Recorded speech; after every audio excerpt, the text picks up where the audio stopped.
should have been getting from my mother or my father that at that time wasn't around, or whatever the case is.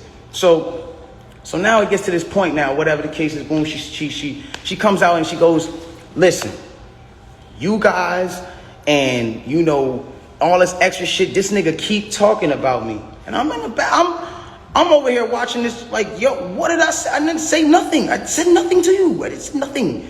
This nigga keep talking about me, bro. And so, you know what? Now we just gonna do it. This nigga Tory shot me, bro. This nigga shot me. He shot me. She gets into it. This nigga shot me.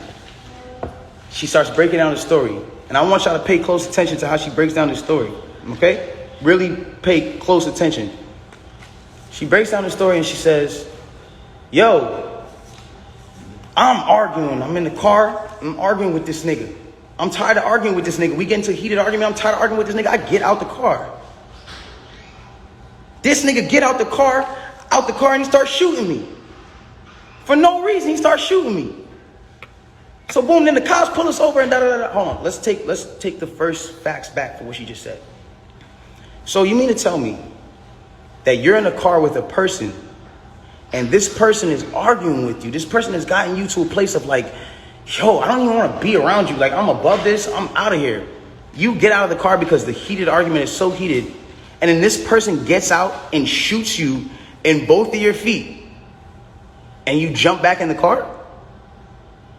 Why would you jump back in the car with a dangerous man who just did a dangerous crime to you, who did this criminal intent to you and all this? Why? Why would you jump back in the car? Well, yo, then the police pull us over and I see, you know what I'm saying? We're all black in the car. There's a gun in the car. So I don't even want to be like, you know what I'm saying? I don't want nobody to get in more trouble. And I'm trying to protect this man. Because at the end of the day, it's niggas getting shot out here. She then throws the black card at me. I'm trying to protect this black man. My love, nobody ever reported that you got shot but you. So how were you trying to protect me? At what point were you trying to protect me? At what point? Like, you know I got a child. You know that these type of situations, even an accusation, is something that I can't even be playing with. I don't even play with my life like that. So why would that, that to me just doesn't make sense. Okay, cool. Yo, I lied to the cops. I lied to the doctors. Let me tell you why they saying there's glass in my feet, though. Because I lied to the cops. I lied to the doctors. I lied to this, that, and the third. Ladies and gentlemen, I need us to really understand what she's saying here. You mean to tell me that these medical doctors that are in an ambulance that work on-site injuries 24/7 for all day, that have to know every type of on-site injury, the specifications on the type of on-site injuries, so they can treat it right? You mean to tell me you lied to these people and they just treated you for glass when you had a bullet in you? If that's what you're saying, okay, I'll give you the benefit of the doubt. Let's just say they were dumb. You mean to tell me that the cops who were called for a gunshot in a Suburban or whatever the car was, found that same Suburban and found a gun in it, see you leaking, and didn't check you for bullet wounds? I'll give you the benefit of the doubt and say they were dumb. You then further said, yo, I'm at cotton mouth like a motherfucker smoking all day. You then say, oh, well, I was trying to protect this black man, so I never said nothing. I didn't want them to shoot me. I didn't want them to kill me. Okay, but when me and Kelsey and Quan were over there being questioned, you were in a stretcher. No one is going to shoot you in a stretcher. You had plenty of time to tell the cops that you were in danger. You had plenty of time. I'm not protecting somebody who just heinously shot me after a conversation that we just had. My mind is not on protecting you. I'm bleeding from my feet. I'm thinking about protecting my own life and I'm in danger. Why would you not say that with 2 feet bleeding from 2 bullet holes, from what you're saying? I don't understand that. And then there's this whole narrative of, you know, like, I didn't want to put this black man on, you know, I didn't want to get him in trouble. Like, you know what I'm saying? I'm protecting this man and he keeps talking. And so now, you know, he keeps getting his media team to start doing certain things to make me look incredible and to smear me. And to make him look good and to make it look like I'm not. Hold on. Ladies and gentlemen, have I been around in the last 3 months? saying anything? Have you seen in the last 3 months one article that made me look good during this? One? Have you seen it? You haven't seen it nowhere. Because at the end of the day, my PR team is not out here playing with my jeopardy of my life and freedom. Y'all are doing this for the internet. This is my life. I'm the only person with the case. So at the end of the day, when you sit here, y'all, like, I'm not gonna jeopardize my son, even if I know, regardless of what I know, it will come to light, and the truth will come to light. And no issue with that. I have no issue with that. But I need y'all to understand, like, I'm a human being, bro. Like, this shit hurts, bro. Seeing my friends, people that I had on quarantine radio, be people that were just like my real, like, at least people I thought were my friends, like people I thought were like cool people, like, you know what I'm saying? And it's like, yo, everybody just shunned me. I showed everybody love at the top of the year. Everybody was on quarantine radio, hee hee ha ha ha. And the second y'all have an accusation, not even evidence, niggas just come bash me. I'm somebody who just, I don't get a say. Then I understand. Sometimes the way I move is unconventional, you know? And I came to a place where I was dealing with so much just talk and heat and just people coming at me that I made music because I was like, this is how I can speak through what I gotta do. This is how I can, we get so mad about artists making songs about the same thing, money, chains, and cars. So when a nigga comes out and says his true passion, puts his true heart, his emotions, the pain that he's dealing with his baby mother, his child, when a nigga goes and does that and pours his emotion into the tape, or what, he wrong? I'm wrong, I get shunned off. They took me off of every single playlist. They took me off of every playlist. They didn't want my story to come out. They didn't allow my story to come out because it came off insensitive. I came off insensitive to people. Now I want to speak on this.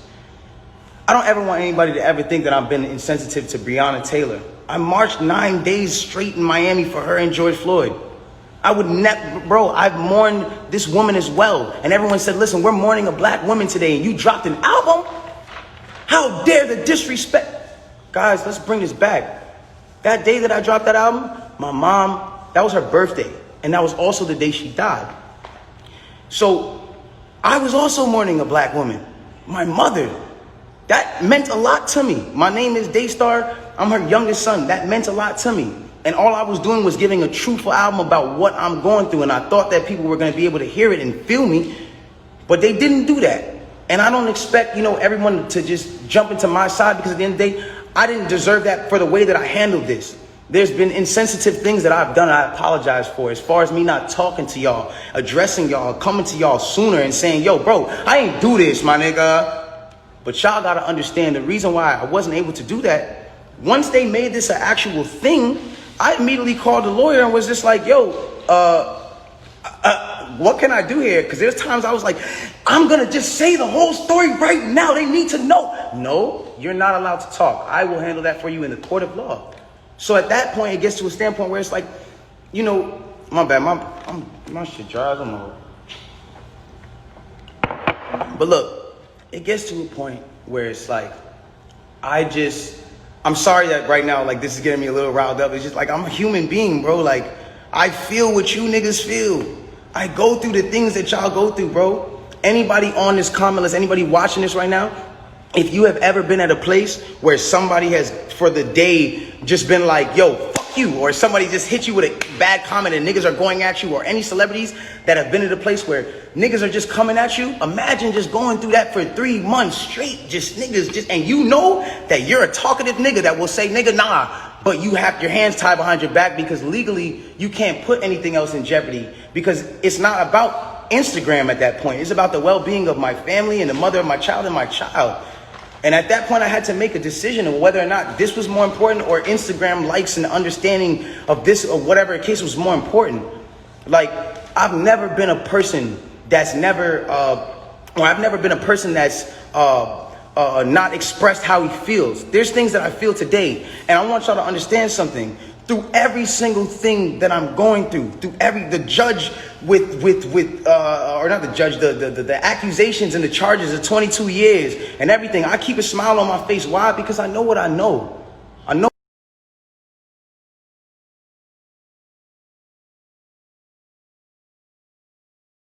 ever. I don't want to see her like that, bro. It is what it is. And if nobody looks at that how they look at it, bro, it is what it is, dog. But I never want to see her weakened or her put down or her whatever case, because then it goes against exactly what I'm talking about. How am I going to advocate for protecting black women if I'm doing something to bash her and bring her down? All I'm trying to let y'all know and understand here is it's the facts. It's the facts of what y'all got to understand. I can't allow at some point, it's just like I was waiting for my court date so I can say something. And when I finally said it, or when the court date finally came, I finally am here and I'm being able to say what I have to say. And so if I'm coming off in any kind of way that's not the way that you want, I apologize, but I had to get this off my chest. And so it just is what it is. The truth will come to the light in the court of law. If y'all don't believe me, you don't believe me. It is what it is. If you do, you do. But I really just send prayers and love to her camp. I send prayers and love to the people around me. And I don't want us to be beefing. I don't want y'all to think that this is a Meg versus Tory thing. I'm not beefing with her. I'm not beefing with nobody. I don't have I'm chilling, bro. Like, with all due respect, I'm chilling. I want to get back to myself. I'm not going to stop. When y'all see me at the club and I'm chilling, I'm partying. When y'all see me, if I come back with quarantine radio around Halloween, that's because I want to have fun. I want to still be the person I am. I want to still spread light. And the last thing I want to say before I get out of here, it is very important to me. And I didn't say it at the starting because, it would have been whatever. But I want to say it now. The whole situation with Nigeria and the things that's going on with Nigeria right now are crazy. I'm sending 100 prayers over there, and I want to raise awareness for all of my celebrity fans to understand what the whole SARS movement and all that stuff is going on. They got people that are in the government that are just like just randomly, because they're governed by the government, can randomly just go out on the streets and just do shit to people, rob people, punch up your kid, all kinds of wild stuff.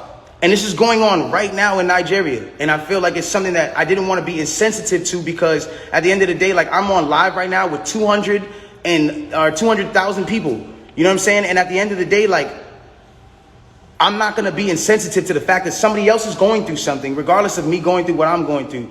Everybody, please bring some awareness to SARS. Please bring some awareness to the things that are going on in Nigeria.